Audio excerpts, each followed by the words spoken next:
Exercice 3.1.6, on va résoudre le système suivant. Donc, premièrement, on remarque qu'on a 4 inconnus, x, y, z et t. Pour le résoudre, on va écrire la matrice augmentée A-B. On remarque que si on commence avec la deuxième équation, c'est plus facile. Pourquoi? Parce qu'on aura le premier pivot qui va être 1. Alors que si on commence avec la première équation, le premier pivot va être 2. Donc, on commence avec la deuxième équation. Donc, la matrice A-B, le premier terme de la première ligne. Donc, le terme de la première ligne, première colonne, c'est le coefficient de x qui est 1. Puis, on a le coefficient de y qui est moins 5. Le coefficient de z, c'est 0. Et le coefficient de t, c'est 1.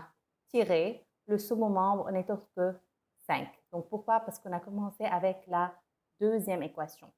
Maintenant, on va écrire la première équation. Le coefficient de x, c'est 2. Coefficient de y, c'est moins 2. Coefficient de z, c'est 1. Et coefficient de t, c'est 2. Second membre, c'est 8. Finalement, troisième équation. Coefficient de x, c'est 3. Coefficient de y, c'est 1. Coefficient de z, c'est 2. Coefficient de t, c'est moins 1. Tiré moins 1. Donc, comme ça, on a écrit la matrice A-B. Maintenant, il faut faire l'échelonnement. Donc, le premier pivot, il est 1 et c'est ce qu'on veut. On fixe la première ligne.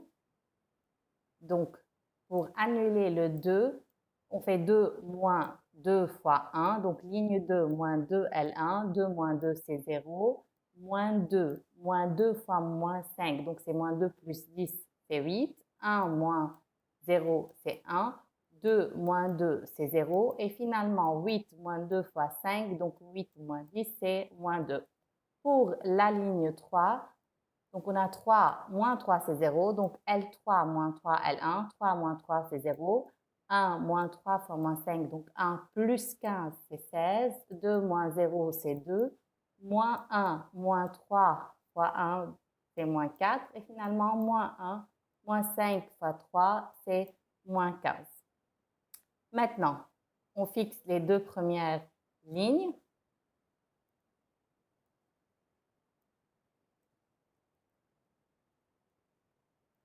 On a le pivot 8. On veut annuler le terme qui est juste en dessous, donc 16. L'opération va être 16 moins 2 fois 8.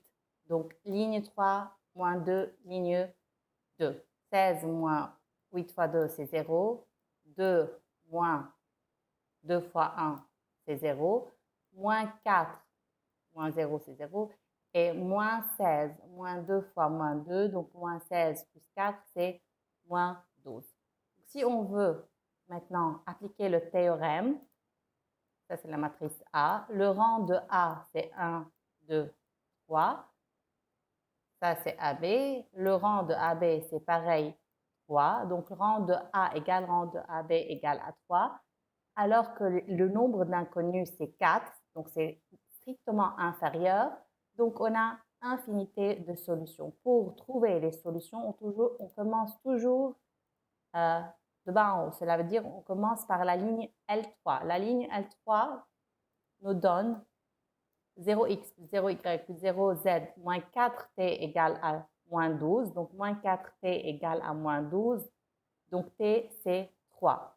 On passe à la ligne 3. La ligne 3 nous donne 0x plus 8y plus 1z, donc plus z, plus 0t égale à moins 2.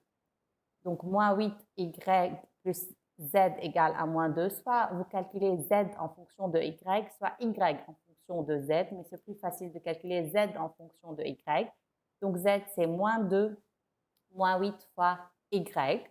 Finalement, la ligne L1 nous donne 1 fois x, moins 5 fois y, plus 0 z, plus t, donc x moins 5y plus t égale à 5. On remplace t par sa valeur qui est 3. Donc, on va avoir x égale 5 plus 5y moins 3. on remarque qu'on a calculé z en fonction de y et x aussi en fonction de y, alors que t est indépendante de y, t égale à 3. Donc, l'ensemble des solutions va être, premièrement, la valeur de x, qui est 2 plus 5y, y pour n'importe quelle valeur de y, donc y, elle est indépendante, ça va être le paramètre, z c'est moins 8, y moins 2, et finalement t c'est 3. Donc y, comme j'ai dit, c'est le paramètre, donc y appartient à r. Pour changer y, vous allez obtenir une différente solution.